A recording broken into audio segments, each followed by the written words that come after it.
नमस्कार, आप जुड़ चुके हैं वैली एक्सप्रेस न्यूज़ के साथ। दीपांशु भट्ट हमारे साथ जुड़ेंगे, यूथ कांग्रेस के स्पोक्स पर्सन है।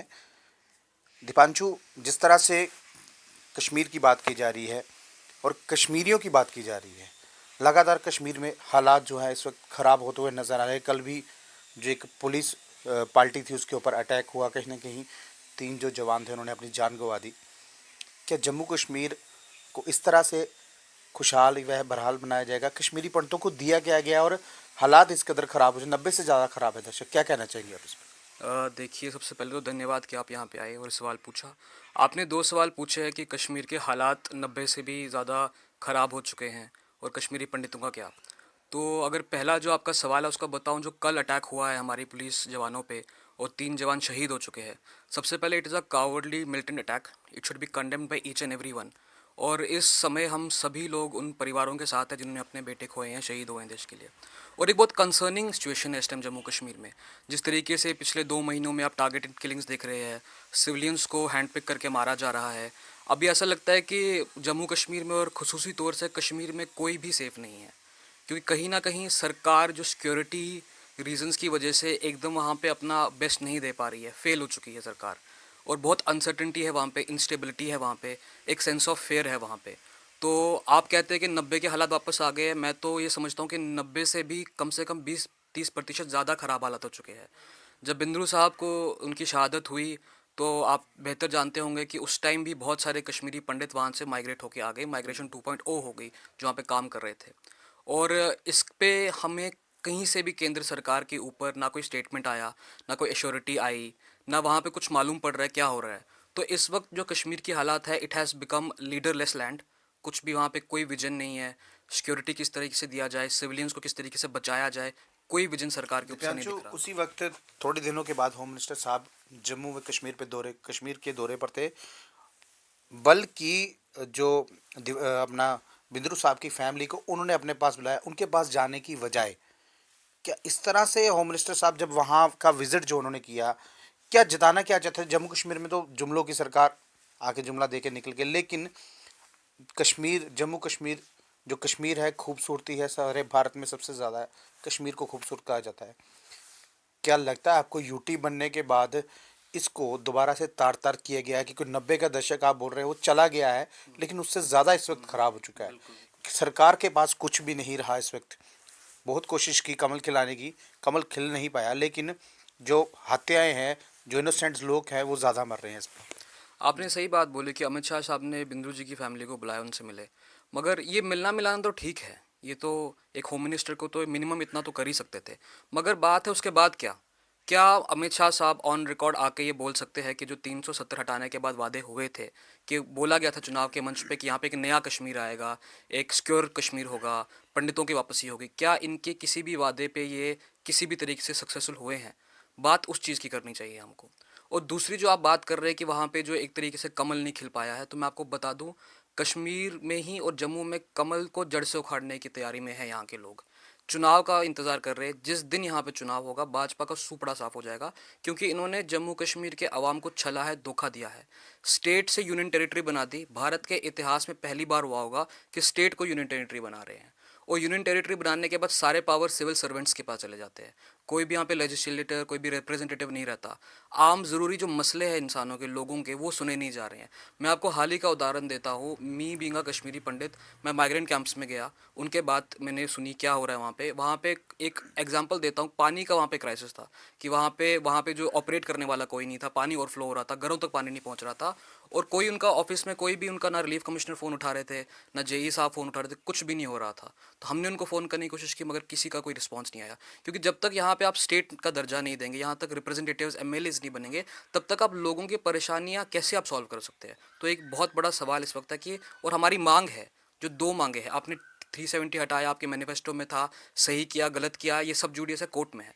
मगर 2 चीज़ें हैं जो जिसके लिए हम लड़ते रहेंगे, एक हमारे प्रॉपर्टी राइट्स और 100% job reservation for the youth of Jammu Kashmir. चलिए, आपने प्रॉपर्टी राइट्स की बात की। एक तरफ हमें यहाँ पर पीआरसी होल्डर का दर्जा चला गया, लेकिन लद्दाख में पीआरसी होल्डर दे दिया, अब वो स्टेट की डिमांड कर रहे हैं। छोटा सा लद्दाख है, जम्मू कश्मीर को एक बिल्कुल साइड लाइन कर दिया, यानी कि इसको बिल्कुल ख़त्म करने की कोशिश की। लेकिन केंद्र आज भी यूपी इलेक्शन में ये बोल रहा है कि जम्मू कश्मीर खुशहाल है, बहरहाल है। लेफ्टिनेंट गवर्नर मनोज सिन्हा साहब वाहवाही जहाँ से जो भेजते हैं, भाई बहुत अच्छे लोग हैं, बहुत अच्छा काम हो रहा है।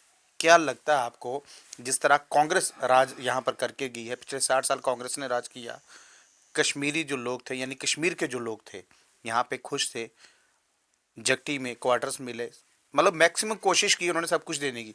क्या इनमें से एक भी चीज़ इस सरकार के दौरान, यानी कि 7 साल का राज हो गया मोदी जी का, इन्होंने कुछ दिया कश्मीरियों को? देखिए, जो आपने सवाल पूछा, इसमें बता दूं कि भाजपा की ये बुनियादी सियासत रही है तोड़ने की। जम्मू कश्मीर को दो हिस्सों में तोड़ दिया है। उसके बाद बाहर जाके जम्मू कश्मीर को बेच रहे हैं। चाहे उत्तर प्रदेश का चुनाव हो, इससे पहले वेस्ट बंगाल का चुनाव था, तो पूरे दुनिया को बरगला रहे हैं, हिंदुस्तान को बरगला रहे, कह रहे अमन शांति है, इन्वेस्टमेंट है, ये है वो है। मगर ज़मीनी स्तर पे इन्होंने जम्मू कश्मीर को बर्बाद करके छोड़ दिया है। आप आज किसी शख्स से भी पूछ लीजिए, वो यही बताएंगे कि पिछले 7 साल में जो इन्होंने वादे किए खाली मैनिफेस्टो में रह गए, खाली इनके स्टेट प्रेसिडेंट प्रेस कॉन्फ्रेंस में बोलते हैं, मगर ज़मीनी स्तर पे कुछ काम नहीं हुआ। काम कुछ हुआ है तो ये है कि यहाँ के लोगों की आवाज़, इनका एग्जिस्टेंस बेचने का काम किया हुआ है। और आपने माइग्रेंट की बात की, कश्मीरी पंडितों की बात की, ये जग ज़ाहिर सच है। 1990 में जब कश्मीरी माइग्रेंट्स का पलायन हुआ, कश्मीर से निकला, उस वक्त भी इन्हीं की सरकार थी, इन्हीं के सांसद समर्थन दे रहे थे। अगर ये आज इनको कश्मीरी पंडितों की इतनी दर्द है, तो मैं आपसे पूछता हूँ कि उस वक्त इन्होंने उस सरकार से समर्थन वापस क्यों नहीं लिया? जब अमित शाह साहब जम्मू पहुंचे तो इनके कुछ कुछ जो रहनुमा थे कश्मीरी माइग्रेंट्स या पंतों के, वही उनसे मिल पाए। आम जो लोग था वो नहीं मिल पाए। और सबसे बड़ी बात, अगर रिलीफ की बात की जाए, जो रिलीफ इस वक्त मिल रहा है, मैं लोकल ग्राउंड पे जाकर जो है रिपोर्टिंग करता हूँ, वहाँ से लोगों से हमने बात की और बोलते हैं जो हमें पैसे मिलते हैं वो हमारे दवाई और दारू में चले जाते हैं। यानी कि दवाई, जो टेबलेट्स या कोई बहुत सी प्रॉब्लम्स है, अब कोरोना भी आया है, उससे भी लोग क्षतिग्रस्त हैं। ये चीज़ें जब उनको जितने ये अभी दे रहे हैं, वो रिलीफ बढ़ाने की भी बात कर रहे हैं। सरकार ने तो सिर्फ एक जुमला दे दिया, क्या पता रिलीफ बढ़ाए या नहीं बढ़ाए। उसके लिए प्रोटेस्ट भी किया था लेकिन रिलीफ छूट गया। पहली बार 30 सालों में इनका रिलीफ भी बंद हुआ था। देखिए, मैं आपको बता दूं, जहां तक ये रिलीफ की बात है, पिछले 14 महीने से जगती में जितने भी कश्मीरी रह रहे हैं, वो हर दिन सड़कों पे प्रदर्शन कर रहे हैं। 14 महीने से किसान का आंदोलन था, 1 साल 1 महीने तक, और कश्मीरी पंडितों का आंदोलन पिछले 14 महीने से है। इनकी बात सुनना तो दूर की बात है, इस पे तवज्जो भी नहीं दे रहे, कुछ नहीं कर रहे हैं। और 32 साल में पहली बार हुआ, जो हिंदुस्तान की सबसे बड़ी विक्टिम कम्युनिटी कश्मीरी पंडित है, उनका रिलीफ बंद किया गया। और जो ये रिलीफ अभी दे रहे हैं 13,000, आप मुझे बताइए, मोदी जी की कृपा से इतनी महंगाई हो चुकी है देश में, 13,000 में फैमिली कैसे गुजारा करेगी? कैसे अपने बच्चों को पढ़ाएगी? कैसे अपने बुजुर्गों की चिकित्सा की व्यवस्था करेगी? कैसे घर को चलाएगी? यहाँ पे ये कश्मीरी पंडितों की पूरी इनकी जो पॉलिसी रही है फेल हो चुकी है। कोई रिहैबिलिटेशन का इनका प्रोग्राम नहीं है, और कोई रिलीफ बढ़ाने का, ये तो रिलीफ बढ़ाने नहीं वाले हैं, ये तो मुझे तो लगता है कि रिलीफ को ही बंद कराने वाले हैं। जो इनकी खाल अभी चल रहे हैं ना, उनका ये मंशा हो रही है इनकी। होम मिनिस्टर साहब ने जब एक बयान दिया था रिलीफ के लिए, वो उसका डाटा भी कुछ गलत पड़ा था, उसके बाद भी बहुत सा बवाल हुआ था। इनका तो सब डेटा ही गलत है। मतलब ये ऐसी सरकार है जो विश्व के सबसे बड़े लोकतांत्रिक मंदिर में खड़े होकर झूठ बोलती है कश्मीरी समाज के साथ। बोलती है कि हमने 6,000 कश्मीरी माइग्रेंट्स को वापस बसा दिया है, जो कांग्रेस के दौर में पीएम पैकेज में होते थे, हर साल कम से दशक से हो रहे हैं वो। तो वो बताते हैं कि हमने 6,000 बसा दिया, हमारे अब पूरा टारगेट पूरा हो चुका है, हमने कश्मीरी पंडित की प्रॉब्लम को सॉल्व कर दिया है। इतना ये शर्मनाक बयान है इनका। इनका डेटा हर जगह गलत होता है। जो कांग्रेस ने पॉलिसियाँ लाई कश्मीरी पंडितों की, उसी पॉलिसी को आगे लेके जो वहाँ पे रिहैबिलिटेट वापस हो रहे हैं एम्प्लॉयमेंट पैकेज के अंडर, उसी को दुनिया में बता रहे हैं कि हमने इनको वापस घर बसाया, जो झूठ है, गलत है। कश्मीरी पंडित चाहता है बाइज्जत सुरक्षित वापसी। सर क्या लगता है, जो इनके पास कोई ऐसा प्रोजेक्ट है कोई पाइपलाइन में जो उन्होंने खुद से बना, लेकिन जो अभी ओपनिंग्स हो रही हैं या जिनके शिलान्यास ये कर रहे हैं, वो सारे प्रोजेक्ट्स तो कांग्रेस के थे। एक प्रोजेक्ट बता दीजिए अगर कोई बीजेपी का यहाँ पर होगा तो। देखिए, बीजेपी का प्रोजेक्ट है यहाँ पे, वो ये है कि जम्मू कश्मीर के लोगों के साथ झूठ बोलना, उनके साथ फरेब करना, यही इनकी पॉलिसी है। और जहाँ तक कांग्रेस की बात है, अगर हम इतिहास में जाएंगे, जम्मू कश्मीर आज भारत का एक अभिन्न अंग है, वो भी जवाहरलाल नेहरू जी की वजह से, कांग्रेस पार्टी की वजह से। जितने आप प्रोजेक्ट देखेंगे, चाहे रोड के प्रोजेक्ट हो, इंस्टीट्यूशंस हो, जितने भी, वो सब कांग्रेस पार्टी ने बनाए हैं। इनका काम यह है उनको रीनेम करने का और फीते काटने का, ये सब कांग्रेस ने बनाया है।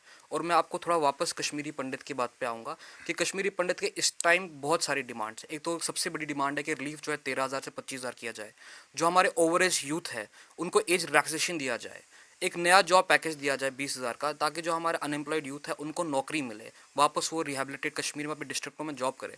50,000 फैमिलीज रेडी है वापस जाने के लिए, उनके लिए सेटेलाइट कॉलोनीज बनाई जाए और बिजनेस करने के लिए लोन दिया जाए। जगती में बहुत सारे शॉप्स है जहाँ पे वो रिनोवेट करना चाहते हैं, उसको किया जाए। और आप मुट्ठी या पुरखू या बूटानगर में जाइए, मैं आपको बताऊँ वहाँ की हालत ऐसी है ना, कोई भी इंसान वहाँ रह नहीं सकता इस वक्त। दीवारें कभी भी टूट सकती है वहाँ पे, सैनिटाइजेशन का प्रॉब्लम है, पानी का प्रॉब्लम है, ठेका पे दिया हुआ है वो, मगर कहीं से भी ना रिलीफ कमिश्नर से ना यूटी एडमिनिस्ट्रेशन से कहीं से भी कोई मदद नहीं आ लेकिन रही ये है। तो बोलते हैं हम बहुत काम कर रहे हैं, यूटी में बड़ा अच्छा काम हो रहा है। क्या अगर यूटी यूटी की बात कर रहा हूँ, अगर रिलीफ कमिश्नर पैसा नहीं दे रहे, पैसा तो केंद्र से आ रहा है, लेकिन जा कहाँ रहा है? क्या आपने कोशिश की किसी से बात करने की? देखिए, ये तो कश्मीरी माइग्रेंट तक पहुंच नहीं रहा है, पहले बंद भी हुआ था। ये जा कहाँ रहा है अगर मैं आपको बता दूं, शायद मेरे घर में पुलिस आके मुझे उठा ले जाए। सच आपको भी पता है, मुझे भी पता है कि यूटी बनने के बाद यहाँ पे लोकतंत्र का क्या नंगा नाच हो रहा है।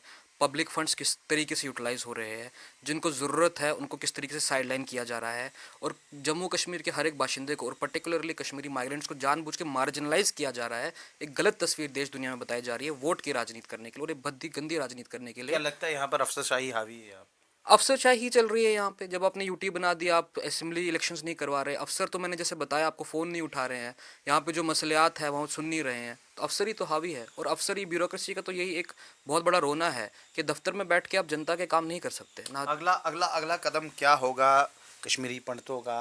यानी कि मुझे तो ऐसा लगता है कि कश्मीरी पंडित जो है इस वक्त कांग्रेस के साथ जुड़ा हुआ ज़्यादा है, लेकिन बीजेपी ने कहीं ना कहीं पंडितों के साथ भी धोखा किया था। जो वादे उनसे किए गए थे वो वादों पे खरी नहीं। देखिए, 2014 के मैनिफेस्टो में लिखा था कश्मीर में खुशहाल वापसी, नहीं हुआ। 19 में भी नहीं हुआ। और बाकी जो इन्होंने बीच में वादे किए थे, ये करेंगे वो करेंगे, नहीं हुआ। आपने सही बात बोली कि कश्मीरी पंडित तब सच्चाई जान चुका है, उनको मालूम पड़ चुका है कि भारतीय राष्ट्रीय कांग्रेस कश्मीरी पंडितों की अपनी घर की पार्टी है। और सभी कश्मीरी समाज, एक एक छोटे से छोटा बच्चे से लेकर बुजुर्ग तक, सभी कांग्रेस के साथ, युवा कांग्रेस के साथ, कांग्रेस पार्टी के साथ जुड़े हुए हैं। क्योंकि इनको मालूम है कि 1990 से लेकर 2021 तक सिर्फ कांग्रेस पार्टी ने, हमारी नेता श्री राहुल गांधी जी, सोनिया गांधी जी ने ही उनकी आवाज़ उठाई है। चाहे रिहेबिलिटेशन हो, रिजर्वेशन हो, सेटेलाइट टाउनशिप्स हो, ये रिलीफ हो, ये सब कांग्रेस पार्टी ने दिया हुआ है और बीजेपी ने तो बस छला हुआ है। इसलिए कश्मीरी पंडित पूरा समाज अभी कांग्रेस पार्टी के साथ जुड़ा हुआ है और आने वाले चुनाव में देखेंगे भाजपा का सुपड़ा साफ करेंगे और मोमेंटम कश्मीरी पंडित ही बनाएगा। सर क्या लगता है कि राहुल गांधी की जिस तरह से इन्होंने छवि बनाई हुई है, काम तो अच्छा कर रहे हैं, बताते भी सही हैं, लेकिन उसको गलत बताकर पेश किया जाता है। ऐसा लगता है कि कुछ मीडिया जो चैनल्स हैं वो नहीं चाहते कि या मोदी जी के कहने से ही सब कुछ चल रही है? देखिए, देश में तो मीडिया रहा ही नहीं हुआ है। एक दो है आप जैसे पत्रकार जो एक अनबायस्ड चीज़ें दिखाती है। मैं आपको राहुल गांधी जी के बारे में बात बताऊं कि राहुल गांधी जी देश के सबसे इंटेलेक्चुअल, ऑनेस्ट, लिबरल और विजन वाले लीडर हैं। मैं आपको बता दूं, जिस वक्त राहुल गांधी जी देश के प्रधानमंत्री बनेंगे और 2024 में ज़रूर बनेंगे, ये जग जाहिर सच है, ये सफ़ेद दीवार पे कोयले की लकीर है कि 24 में राहुल जी आने वाले हैं। और जैसे ही राहुल जी प्रधानमंत्री बनेंगे, कश्मीरी पंडितों के जितने मसले हैं वो हल हो जाएंगे और भारत की चाहे अर्थव्यवस्था का हो, अनएम्प्लॉयमेंट का हो, नेशनल सिक्योरिटी थ्रेट हो, वो सभी मसले हल हो जाएंगे। क्योंकि हमको काम करने वाला नेता चाहिए ना, हमको ये सौदा करने वाला नेता नहीं चाहिए जो मोदी जी कर रहे हैं। पहले भी सौदागर रह चुके हैं, अभी भी सौदा कर रहे हैं। हमको विजनरी काम करने वाले नेता चाहिए और वो पूरे हिंदुस्तान में सभी लोग मानते हैं कि सिर्फ और सिर्फ राहुल गांधी जी ही है जो देश को अभी आगे बढ़ाएंगे। देखिए लगभग यूथ कांग्रेस की मैं बात आपको की एक और जी चीज़ जी। बताना चाहूँगा कि अभी कश्मीरी माइग्रेंट्स फुल फोर्स में प्रोटेस्ट अपना करेंगे। कांग्रेस पार्टी उनके समर्थन में आएगी, चाहे वो रिलीफ बढ़ाने का हो, एम्प्लॉयमेंट का मसला हो, सेटेलाइट टाउनशिप का मसला हो, या रिपेयर या मेंटेनेंस का मसला हो, जितने भी क्वार्टर्स है, ये सभी जितने भी डिमांड्स है उसके ऊपर हम जल्द एक प्रेस कॉन्फ्रेंस भी करने वाले हैं, प्रोटेस्ट भी करने वाले, हमारी टॉप लीडरशिप भी मिलेगी। और ये फुल फ्लेज्ड जो कश्मीरी पंडित को बेचने का काम भाजपा की सरकार पिछले 7 सालों से करते आ रही है, इनको कश्मीरी पंडित ही जम्मू से जवाब देगा। और फुल फ्लेज्ड प्रोटेस्ट, धरना प्रदर्शन, एजिटेशन आप आने वाले दिनों में देखेंगे। सर रिहैबिलिटेशन की बात की थी गई थी यहाँ जम्मू से, इन्होंने बताया था कि कुछ फैमिलीज जो हैं उसको कश्मीर भेजा जाएगा, जो इनकी जगह ज़मीन होगी वो उनको दिलाई जाएगी। मैंने कुछ खबरें भी की थी, जो लोग अपनी ज़मीन लेने जा रहे हैं उनको ज़मीन तक नहीं मिल रही, वो ज़मीन किसी और के नाम पे है। और सबसे बड़ी बात जब वहाँ पर इनोसेंट किलिंग्स हुई, कुछ फैमिलीज जम्मू में वापस आई थी, वही जो फैमिलीज जो जॉब करती थी उनको डंडे के जोर पर यहाँ से वापस भेजा गया। उन्होंने एक एफिडेविट साइन करके दिया हुआ है, जो जॉब है वो कश्मीर में करेंगे। लेकिन केंद्र का जो डाटा बोलता है वो बोलते हैं हमने यहाँ से फैमिलीज भेज दी, हमने ये कर दिया, वो कर, क्या लगता है ये सही चीज़ थी? बिल्कुल आप सही कह रही हैं। यही तो है, यहाँ पे लाठी का जोर है और दिल्ली में जाके एडवर्टाइजमेंट है। लाठी के जोर पे यहाँ वहाँ करते हैं और दिल्ली में जनता को बताते हैं सब कुछ ठीक है। और जहाँ आपने ये बात बोली, मैं आपको एक और बात बता दूँ, वेस्यू में, कश्मीर में और बाकी जगह पर जितने भी सेटेलाइट टाउनशिप रिहेबिलिटेटेड एम्प्लॉयज़ के लिए बनी हुई है, उसमें ये भाजपा के नेता और सरपंच कब्जा करके बैठे हुए हैं। वो हमारे बच्चों के लिए बनी हुई है, मगर उस पर भाजपा के पंच, सरपंच, डीडीसी मेंबर वो बैठे हुए ये हैं। कहाँ पे बैठे हुए हैं? ये वश्यू में बैठे हुए हैं जहाँ पे बनाए हुए हैं, और बाकी जगहों में भी बनाए हुए हैं। इसका पूरा रिपोर्ट हमारे पास है। हम जब बात करने के, हम उन्हीं फैमिली से बात करने के जिनके बच्चे लगे हुए हैं और कह रहे हैं कि जो क्वार्टर, जो घर है, वहाँ पे तो इन्होंने भाजपा के लोग बिठाए हुए हैं जो कश्मीरी पंडितों के लिए अलॉट हुए हैं। ये भी एक है जिसपे हम प्रदर्शन वगैरह करने वाले हैं। ये भी एक स्कैम निकलेगा बाद में। स्कैम ही है तो, जम्मू कश्मीर का स्कैम ही हो रहा है, और क्या हो रहा है? पिछले 7 साल में तो स्कैम ही है। चाहे जम्मू कश्मीर का पंडित हो, डोगरा हमारा भाई हो, सरदार हो, मुसलमान हो, ये सबको लड़ाने की कोशिश, सबके साथ छल कपट करने की कोशिश, देश में एक अलग ही पहचान देने की कोशिश अपनी वोट की राजनीति के लिए चल रही है। मगर इनका अभी जल्द ही आपको मालूम पड़ेगा, इनका सुपड़ा साफ होने वाला है, इनका झूठ बाहर आने वाला है, और जम्मू से ही इनकी पूरी पैकिंग होकर इनको नागपुर वापस भेज देंगे। देखिए, यूथ कांग्रेस कोशिश कर रही है राहुल गांधी जो है 2024 में प्रधानमंत्री बन जाए। हम भी ये चाहेंगे बनना चाहिए, लेकिन इस वक्त जो मौजूदा केंद्र में सरकार है वो वादे तो बहुत बड़े बड़े कर रही है। कश्मीरी पंडित्स के लिए, माइग्रेंट्स के लिए हमने ये कर दिया, हमने वो कर दिया, आपने सारी बातें सुनी। अगर एक भी चीज़ यहाँ पर अगर पाइपलाइन में की हुई है इनके लिए, या रिलीफ बढ़ाया गया, इवन की रिलीफ के लिए इनको लड़ना पड़ा, प्रोटेस्ट करने पड़े, फिर जाकर रिलीफ छूटा। लेकिन केंद्र में होम मिनिस्टर साहब जब कश्मीरी पंडितों के लिए कुछ डाटा पड़ते हैं, वो डाटा भी गलत निकलता है। लेकिन ग्राउंड सतह पर अगर देखा जाए तो सिर्फ जुमले यहाँ पर दिए जा रहे हैं, और जुमलों की ये सरकार है। कमेंट बॉक्स में कमेंट जरूर कीजिए। बाकी तमाम की आगे अपडेट दीजिए हमारे साथ। नमस्कार।